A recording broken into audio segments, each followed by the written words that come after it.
हमारे चैनल को सब्सक्राइब करें और बेल आइकन दबाएं। क्या सुभाष और मुरली ने वाकई में कविता का कत्ल कर दिया था, या फिर वो बेगुनाह थे और कड़ी पूछताछ के सामने उन्होंने घुटने टेक दिए थे? अगर मुरली और सुभाष ने कविता का कत्ल नहीं किया था तो फिर कातिल कौन था? अब तक इस केस में जितना भी सामने आया था उससे कहीं ज्यादा छुपा हुआ था।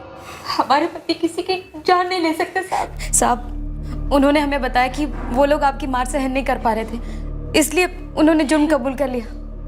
साहब उन्हें छोड़ दीजिए साहब, हम हाथ जोड़ते हैं साहब, उन्हें छोड़ दीजिए। हर मुजरिम के अंदर एक एक्टर छुपा रहता है। हमारे सामने काफी एक्टिंग कर ली उन्होंने। दाल नहीं गली, अभी तुम्हें बेवकूफ बना रहे हैं वो। ये है बयान उनका, साइन है उनके, देखो।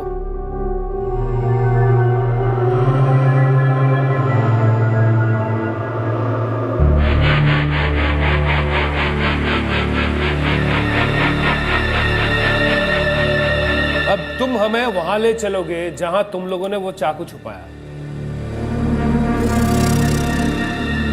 हमें वो चाकू गोदाम से मिला जहां तुम दोनों के पति काम करते हैं।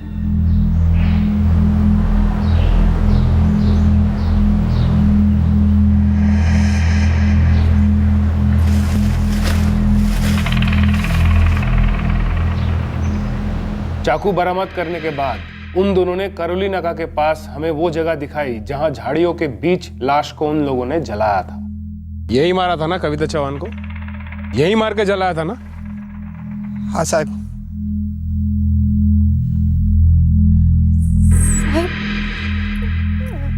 मेरे पति ने वाकई कविता की जान ली है। तुम्हारे पति मुरली सावंत ने कविता का कत्ल किया है और जानवी तुम्हारे पति सुहास ने इस कत्ल में मुरली सावंत का साथ दिया। कविता अपनी पार्वती मौसी के घर से लौट रही थी। इन्होंने उसे फोन करके बीच में बुलाया और मुरली सावंत ने उसे पैसा लौटाने का वादा भी किया था।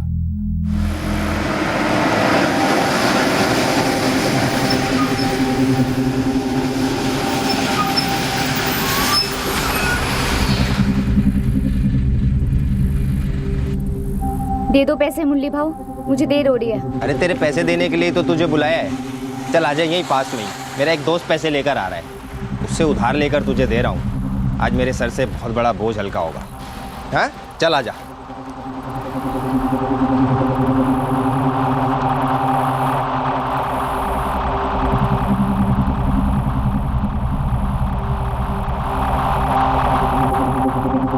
मुरली भाऊ और कितना दूर है? अरे बस पास में ही है, आ जा आ जा।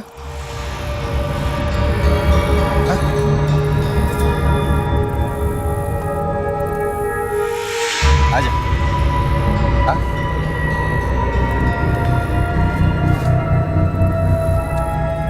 भाऊ अगर आप इनसे पैसे उधार लेके मुझे दे रहे थे तो मैं सीधे गोदाम पे आ जाती कल।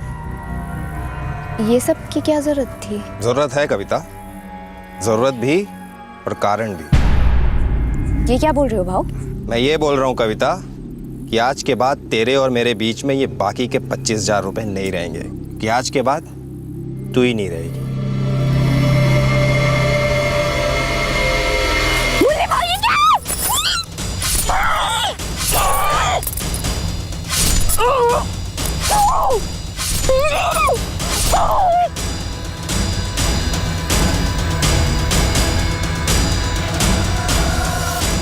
मैं करसिन लेके आता हूँ। मुरली जल्दी कर सुभाष।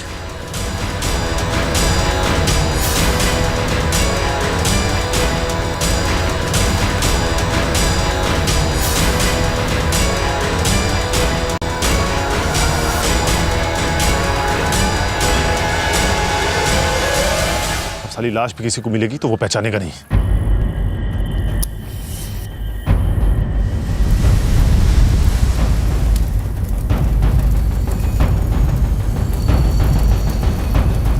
चल मुरली, चल सुभाष।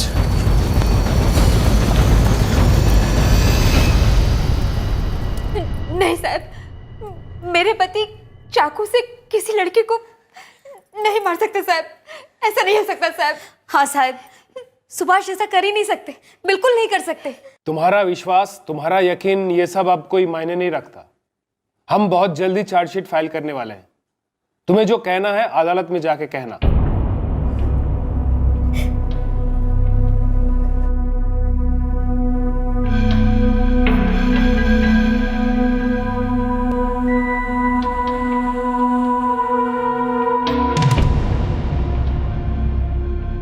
मार दिया उन्होंने कविता को। उन दोनों को तो फांसी हो जानी चाहिए। अब फांसी होगी या क्या होगा, इसका फैसला तो अदालत ही करेगी ना। फैसला क्या करना है, कबूल कर लिया उन्होंने तो फांसी देनी चाहिए।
लेकिन तुम अपना मजहब क्यों बदलोगी? ताकि तुम्हारे अम्मी अबू का इरादा ना बदले रफीक। लेकिन मुझे अच्छा नहीं लगेगा अगर तुम अपना मजहब बदलोगी।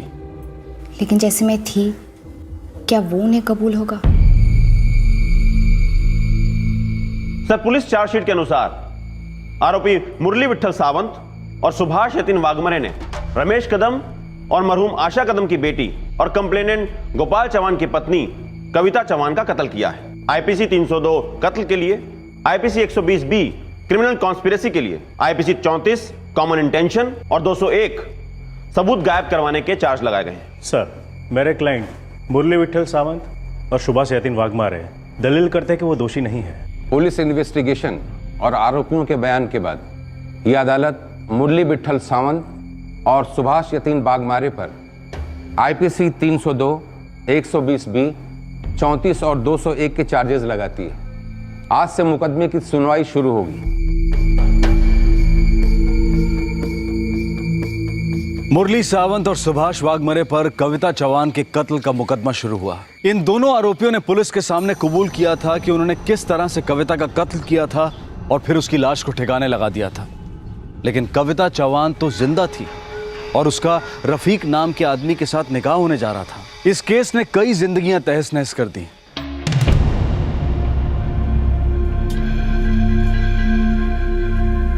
मुरली सावंत के परिवार पर समाज की मोहर लग गई थी। एक खूनी का परिवार।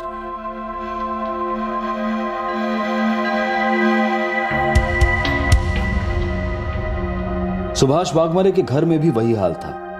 कोई मदद को तैयार नहीं और ऊपर से जिल्लत की बौछार। दूसरी ओर कविता के परिवार के लोग न्याय चाहते थे और वो चाहते थे कि कविता के हत्यारों को कड़ी से कड़ी सजा मिले। सब लोग यही मानकर चल रहे थे कि कविता मर गई है। इस केस की तहकीकात करने वाली पुलिस टीम भी यही मान रही थी कि कविता का कत्ल हुआ है। सर, मुरली सावंत और सुभाष वाघमरे हमें उस गोडाउन पे ले गए जहां ये दोनों काम करते थे और जहां इन्होंने वो चाकू छुपाया था जो हमने बरामद किया है। फिर ये दोनों हमें करौली नाका के पास उस जगह ले गए जहां विक्टिम कविता चौहान का इन्होंने कत्ल किया और बाद में लाश को केरोसिन डालकर जला दिया था। ये आपको वहां ले गए थे या आप इन्हें वहां ले गए थे? क्योंकि लाश आपको वहीं मिली थी। ये दोनों हमें वहां ले गए थे। सर, मेरे क्लाइंट इस चार्ज को नकारते हैं कि वे पुलिस को क्राइम सीन पे ले गए थे, बल्कि उनका कहना है कि पुलिस उन्हें वहां ले गई थी। सर, जाहिर सी बात है डिफेंस अब ये कहेगी कि पुलिस ने ही वहां पे मर्डर वेपन को प्लांट किया है। नहीं सर, पुलिस ने वो चाकू प्लान नहीं किया था। उन्हें वो चाकू वहां मिला था। हम इस चार्ज को नकारते हैं कि वो चाकू मर्डर वेपन है। मुरली सावंत एक मजदूर है और उस चाकू का इस्तेमाल बोरे के धागे काटने के लिए करता है। दोनों आरोपी जिस सीमेंट गोडाउन में काम करते हैं उसी गोडाउन से चाकू बरामद हुई। वो भी हेड सुपरवाइजर की मौजूदगी में। सच तो यह है सर कि मेरे क्लाइंट 3rd डिग्री टॉर्चर सह नहीं पाए और इसी डर में उन्होंने कबूल कर लिया कि वो कत्ल उन्होंने किया है। नहीं सर, सच ये है कि मुरली सावंत डरा हुआ था और उसके डर का कारण था कविता चौहान का उससे अपने हक के 25,000 रुपए की डिमांड करना, जो मुरली सावंत देना नहीं चाहता था। इसलिए उसने अपने दोस्त सुभाष वाघमारे के साथ मिलकर उसके कत्ल का षड्यंत्र रचा और फिर इस कत्ल को अंजाम दिया। मुरली सावंत के पास ठोस मोटिव था कविता चौहान का कत्ल करने का, 25,000 रुपए। ये चाकू क्राइम सीन से रिकवर नहीं हुआ है और ना ही इसे गोदाम में छुपाया गया था, बस एक जगह पे पड़ा था जहां रोज पड़ा होता है। ये कोई सबूत नहीं है सर। कत्ल करने के बाद छुरे को धोकर वापस अपनी जगह पर रख देना ये कोई रॉकेट साइंस नहीं है। पोस्टमार्टम रिपोर्ट के हिसाब से इसमें साफ लिखा है कि विक्टिम पर एक नहीं, दो नहीं, कई बार वार किया गया। सर, आरोपियों ने चाकू से शक की बूंदें हटाकर सोचा कि वो बच सकते हैं, लेकिन इससे यह हकीकत नहीं छुप सकती कि उनके पास कविता चौहान का मर्डर करने का एक ठोस मोटिव था और उन्होंने ही इस मर्डर को अंजाम दिया है।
बहुत लंबी चली ये लड़ाई। भगवान से प्रार्थना करता हूं इन दोनों को फांसी की सजा सुनाई जाए। दीदी वाकई में मुरली भाव के पीछे पड़ गई थी पैसे लेने के लिए? मुझे नहीं लगता बेटा। देख, तेरी आई नाराज थी मुरली पर क्योंकि वो बाकी के 25,000 नहीं लौटा रहा था, लेकिन उनके लिए मुरली कविता का खून कर देगा, ये बात तो किसी के भी समझ के बाहर है। काश मेरे पास 25,000 रुपए होते, दे दिए होते कविता को। ये सब तो नहीं होता। कैसे नहीं होता मुरली? किस्मत इसे ही तो कहते हैं, करे कोई और भरे कोई।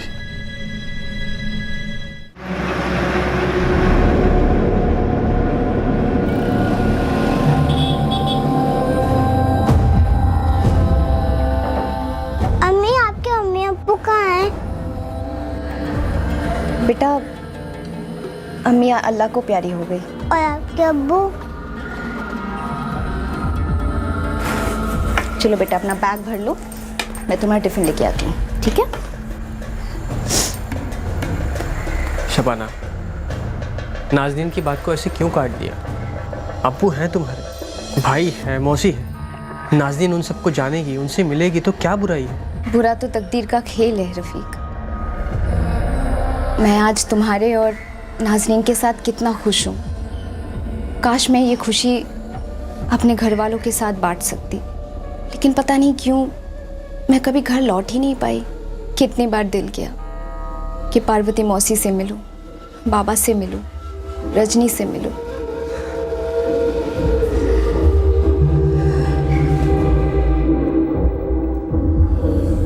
कविता चौहान अब शबाना शेख बन गई थी।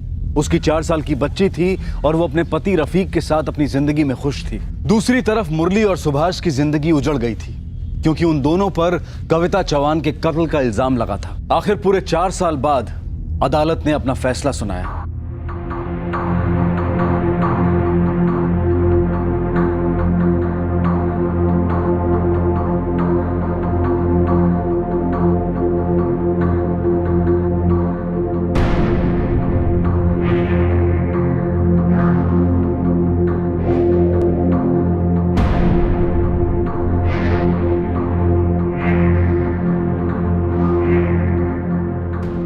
इस केस की पुलिस इन्वेस्टिगेशन और लैब रिपोर्ट साबित करते हैं कि कविता चौहान का कत्ल हुआ, इसमें कोई दो राय नहीं है। प्रोसिक्यूशन ने यह साबित करने की कोशिश की कि मुख्य आरोपी मुरली विट्ठल सावंत की कविता चौहान के साथ पैसों को लेकर अनबन थी, जिसकी जड़ सालों पहले हुआ एक घर का सौदा था। मरहूम आशा कदम ने अपना पुश्तैनी घर मुरली सावंत को बेचा था, जिसके 25,000 रुपए वो उन्हें लौटा नहीं रहा था, और इसी लेन देन को मोटिव ऑफ मर्डर बताया जा रहा है।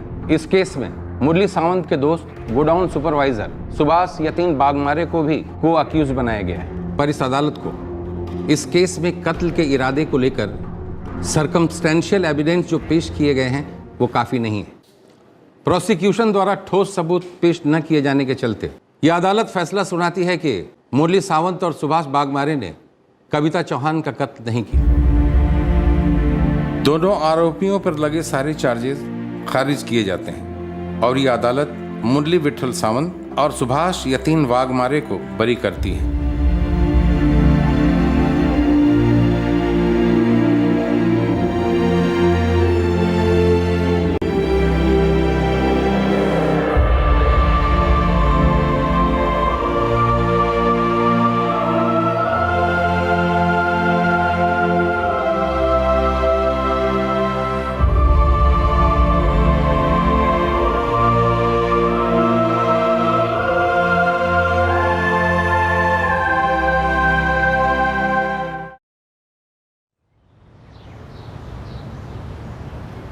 मुरली और सुभाष बरी तो हुए थे, पर बाइज्जत नहीं। उन पर जो खूनी होने की मोहर लग चुकी थी, वो स्याही मिटने की बजाय अब और रंग लाने लगी थी। ये दोनों कानून की नजरों में बरी हुए थे, पर लोगों की नजरों में नहीं। पहले पुलिस स्टेशन में इन दोनों ने चीख चीख कर बोला था कि वो निर्दोष हैं, फिर अदालत में दलीलें की थी, और अब समाज के सामने हाथ जोड़ रहे थे बस एक ही बात कहने के लिए कि उन्होंने कत्ल नहीं किया था, और उनका कबूलनामा डर के मारे किया गया था, पर इस बात को कोई भी मानने को तैयार नहीं था। वो दोनों जेल में सड़ेंगे। वसंतपुर, उत्तम नगर और करुणा नगर के लोग हमारी कविता को कभी नहीं भूलेंगे, हमेशा याद रखेंगे। बहुत बुरा किया उन दोनों ने हमारी कविता के साथ। कविता का पहला पति गोपाल चौहान भी अपनी जिंदगी में लौट गया।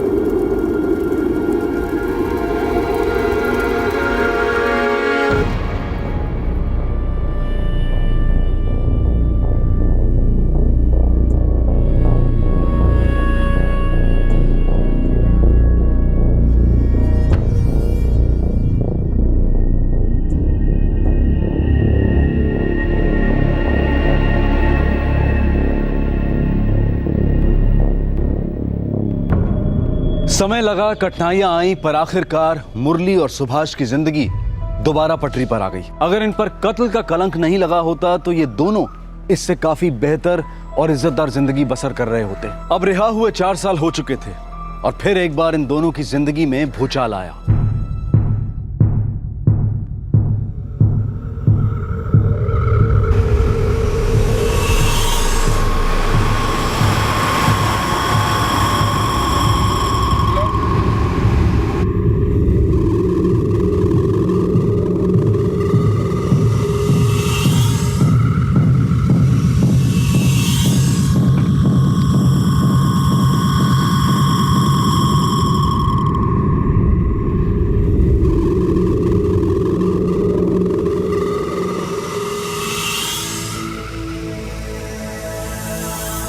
क्या हुआ? चेहरे का रंग क्यों उतर गया?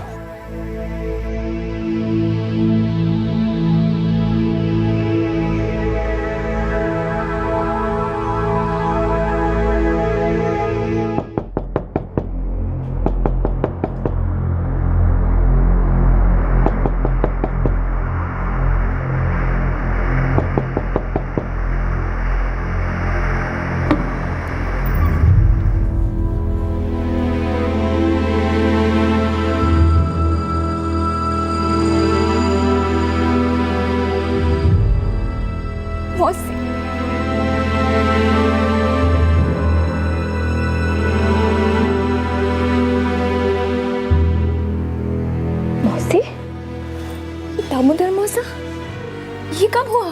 2 साल हो गए, लेकिन तू इतने साल।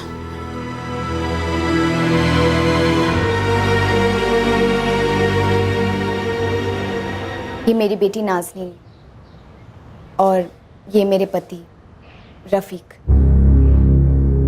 नाज़नीन, रफीक? और मैं कविता नहीं हूँ, शबाना हूँ, शबाना रफीक शेख।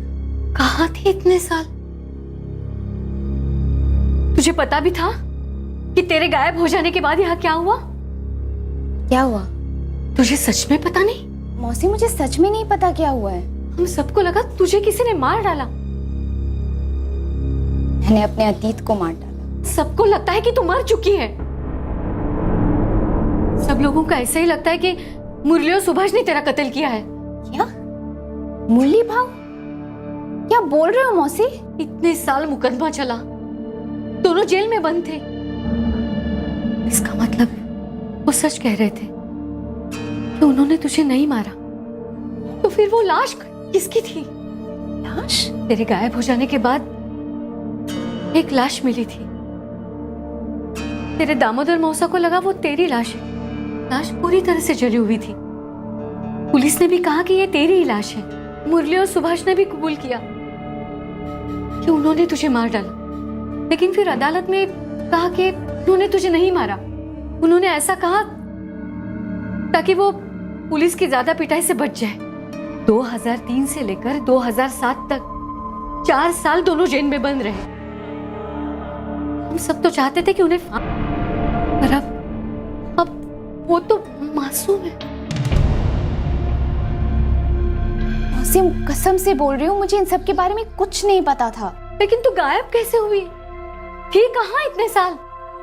9 साल पहले याद है मैं आपसे मिलने आई थी। कैसे बोल सकती हूँ? आखिरी बार देखा था तुझे उस दिन मैं घर से भागने के लिए निकली थी, गोपाल से दूर, हमेशा के लिए। मैंने पुणे में मेरी एक सहेली के साथ बात करके रखी थी। गलती हो गई मुझसे अपर्णा, मैंने जिंदगी में सबसे बड़ी गलती की। ये गलती ठीक भी तो की जा सकती है ना कविता? गोपाल के साथ कभी ठीक नहीं होगा। तू छोड़ दे उसे, सच्ची छोड़ दे उसे और चलिए मेरे पास। देख, मैं यहाँ हॉस्टल में रहती हूँ, काम करने वाले औरतों के हॉस्टल में, और मैं जिस फैक्ट्री में काम करती हूँ वहाँ पर हर आए दिन लोगों की जरूरत पड़ती है। तू चलिए, मैं तुझे काम पर लगवा दूंगी।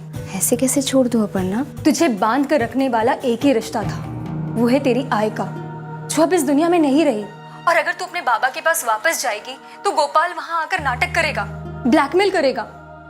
देख मेरी बात मान, एक जोड़ी कपड़े में मेरे पास आ जा। जिस दिन मैं आपसे मिलने आई थी उसके बाद मैं घर नहीं गई, सीधे बस ली पूना के लिए।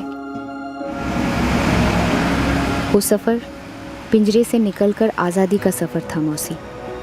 मैं गोपाल से दूर जा रही थी, इससे खुशी की कोई बात नहीं थी मेरे लिए। जैसा अपर्णा ने कहा था वैसा हुआ। जिस दिन मैं पहुंची थी पूना, उसी दिन मुझे नौकरी मिल गई थी। मैं अपर्णा के साथ रही, पुणे की आदत होने लगी और फिर रफ़ीक से मुलाकात हुई। मुझे वो पसंद आया, उसे मैं पसंद आई और बस हमने शादी करने की सोची। मैं अच्छी ज़िंदगी जी रही थी। शादी के बाद ये नाज़नीन हुई, सब कुछ अच्छा जा रहा था। मुझे भनक तक नहीं थी कि पीछे से ये सब कुछ हो गया। ये क्या हो गया हम सब से?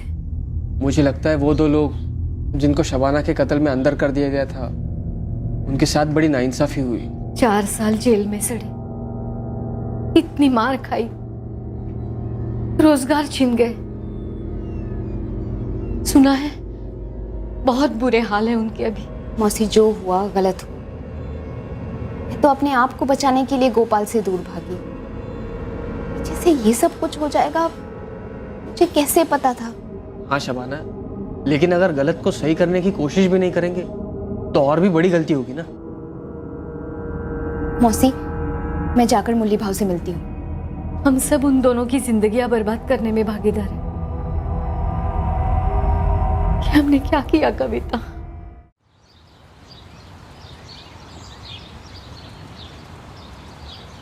मुरली भाव,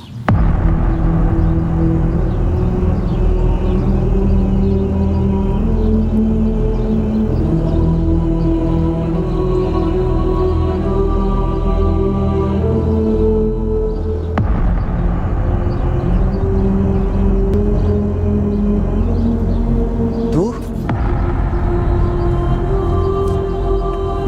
जिंदा है? हाँ भाव, मैं जिंदा हूँ और मुझे अभी अभी पता चला है कि इतने सालों में आपके साथ क्या क्या हुआ है। भाव, भाव, पार्वती मौसी ने मुझे सब कुछ बताया, लेकिन कसम से बोल रही हूँ भाव, मुझे मालूम नहीं था कि ये सब कुछ हो गया है।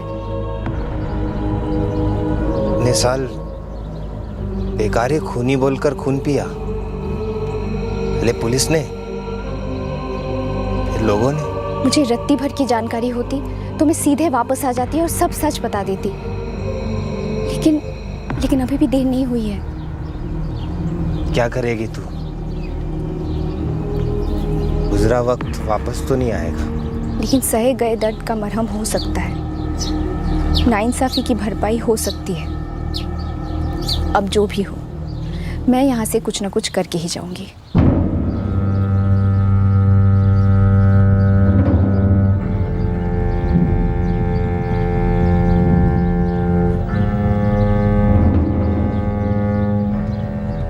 सुभाष, कविता हमारे साथ पुलिस स्टेशन आएगी, कोर्ट में भी जाकर सब सच बताएगी। सच?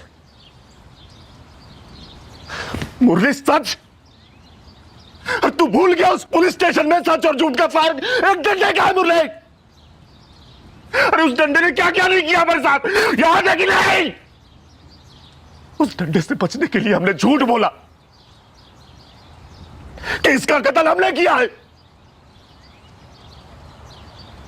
4 साल 4 साल हम लोग जेल में चले और 4 साल के बाद अब जिंदगी सजा दे रही है, समाज सजा दे रहा है।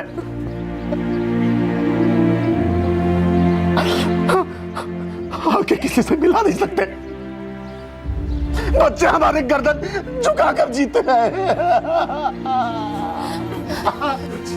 लेकिन काका, सब कुछ बदल सकता है। मेरा तुझसे कोई लेना देना नहीं था और तेरी वजह से मेरी पूरी जिंदगी बर्बाद हो गई। काका, मैं पुलिस और अदालत में जाके सब कुछ सच बता दूंगी। आप एक बार चलिए तो सही। मुझे कहीं नहीं जाना तुम्हारे साथ। सच तो यह है कि तुम मर चुकी हो, हमने ना सही तो किसी और ने मार डाला, लेकिन हम बरी हो चुके हैं। मैं कहीं नहीं जाऊंगा, ना पुलिस स्टेशन ना कोर्ट। काका, मेरी माफी मांगने से आपकी कोई सहायता नहीं होगी, लेकिन मैं बस इतना कहना चाहती हूँ कि मैं भी एक उम्र कैद से भाग रही थी, फांसी के फंदे जैसे घुटन से भाग रही थी, पति की पिटाई से भाग रही थी, लेकिन मुझे मालूम नहीं था कि मेरे भाग जाने के कारण तो मासूम जिंदगी तहस नहस हो जाएगी।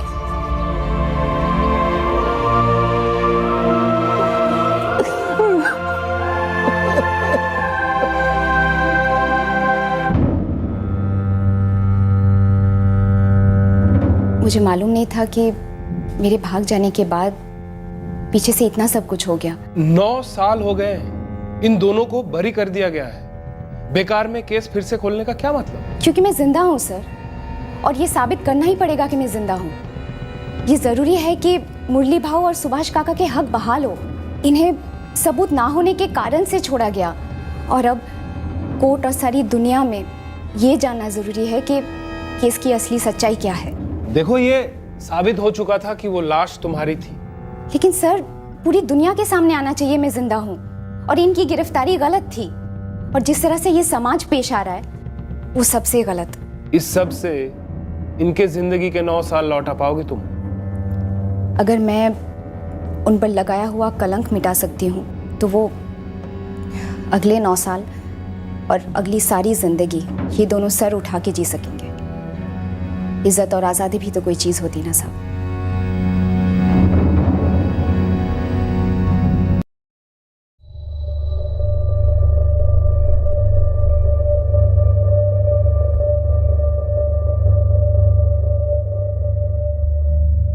कविता के लिए आसान नहीं था यह साबित करना कि वही वाकई में कविता चौहान है।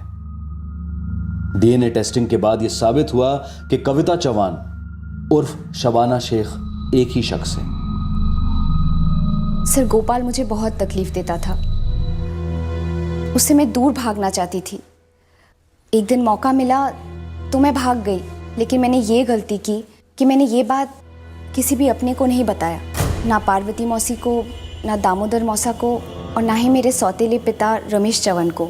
मेरे भाग जाने के कारण से जिन जिन लोगों को तकलीफ हुई है, मैं उनसे हाथ जोड़ के पैर पकड़ के माफ़ी मांगती हूँ और आपसे दलील करती हूँ सर कि मुरली भाऊ और सुभाष काका को न्याय दीजिए।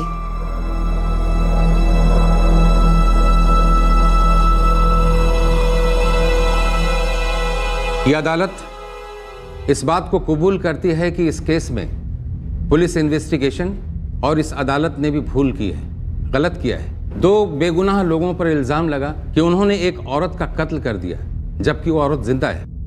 सर, इन्वेस्टिगेटिव ऑफिसर भी ये मानते हैं कि उनसे चार्जेस फ्रेम करने में भूल हुई है, पर लेबोरेटरी ने कंफर्म किया था कि लाश कविता चौहान की है। इसीलिए पुलिस ने भी मान लिया कि लाश कविता की ही है और पुलिस का पूरा शक मुरली सावंत पर था और उसने भी कबूल किया और सबूत भी दिए। इसलिए मेरी अदालत से गुजारिश है कि इन्वेस्टिगेशन को लेकर पुलिस को दोषी न ठहराया जाए। कोर्ट ये मानती है कि पुलिस ने लैब द्वारा भेजी गई गलत रिपोर्ट पर अपनी इन्वेस्टिगेशन जारी रखी, जिस बात के लिए पुलिस को दोषी नहीं ठहराया जा सकता। लेकिन कोर्ट इस बात को नजरअंदाज नहीं कर सकती कि 2 बेगुनाह नागरिकों के साथ हमारे हाथों अन्याय हुआ है, नाइंसाफी हुई है। कोर्ट इन दोनों के खिलाफ दर्ज किए गए और खारिज किए गए मुकदमे को नल एंड वाइड मानती है और ऑर्डर पास करती है कि इस केस को दोबारा खोला जाए और अज्ञात महिला की मौत का केस दर्ज किया जाए और तहकीकात शुरू की जाए।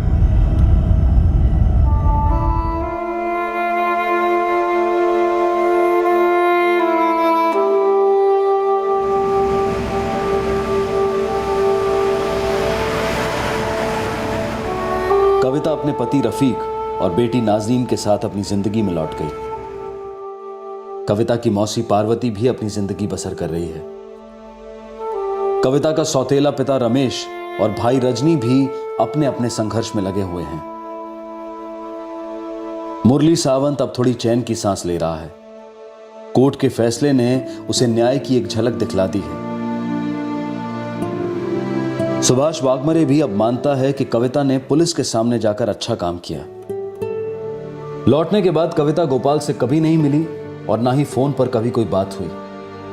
गोपाल ने भी कोई पहल नहीं की, वो भी अपनी जिंदगी में बिजी हो गया है। 2 बेगुनाह जिन पर एक ऐसे जुर्म का आरोप लगा था जिससे उनका कोई वास्ता नहीं था, वो आज भी कोर्ट द्वारा प्रदान किए गए मुआवजे का इंतजार कर रहे हैं। उन्होंने उच्च न्यायालय के दरवाजे पर भी दस्तक दी है कि सालों से हो रही पीड़ा और जिल्लत का जो सामना उन्हें करना पड़ा है उसका भी ख्याल रखा जाए। कविता अब शायद ही कभी अपने गांव वापस आएगी। उसे इस बात का गिल्ट है कि उसके गांव से बिना बोले भागने की वजह से कई लोगों की जिंदगी तहस नहस हो गई। उसे इस बात का खेद है कि वो पहले क्यों नहीं लौटी, ताकि जो इतना बड़ा तमाशा हुआ शायद वो नहीं होता। और वो औरत कौन थी जिसका कत्ल हुआ था और जिसकी लाश को जलाया गया था और जो कत्ल के समय प्रेग्नेंट थी। हालांकि 9 साल पहले के इस केस को कोर्ट ने दोबारा खोलने के आदेश दिए हैं, लेकिन इस केस पर कुछ ज्यादा काम नहीं हो पाया है। जिंदगी में रिवाइंड बटन नहीं होता है। गुजरे हुए समय में हुई किसी घटना पर या अपने कर्मों पर अफसोस करने से वर्तमान के हालात सुधरने की बजाय और बिगड़ सकते हैं। हमें वर्तमान में जीना है और वर्तमान के अभी इस पल में दुरुस्त काम करने से हम अतीत के दर्द और भविष्य के डर दोनों को मिटा सकते हैं। काश ऐसा या वैसा होता तो ये सोचते और दोहराते रहने से कई सरल सवालों के जवाब भी मुश्किल बन जाते हैं। पर क्या हम पीछे मुड़कर देखना बंद कर सकते हैं? क्या हम जिंदगी के उस रिवाइंड बटन को तलाशना बंद कर सकते हैं? आपसे फिर मुलाकात होगी अगले एपिसोड में एक और चौंका देने वाले केस के साथ। तब तक अपना ख्याल रखें, सुरक्षित रहें, स्वस्थ रहें और देखते रहें क्राइम पेट्रोल सतर्क। 1.25 को सीख पूरे देश को। जय Hind. For more updates, subscribe to our channel, click the show links and enjoy watching the videos.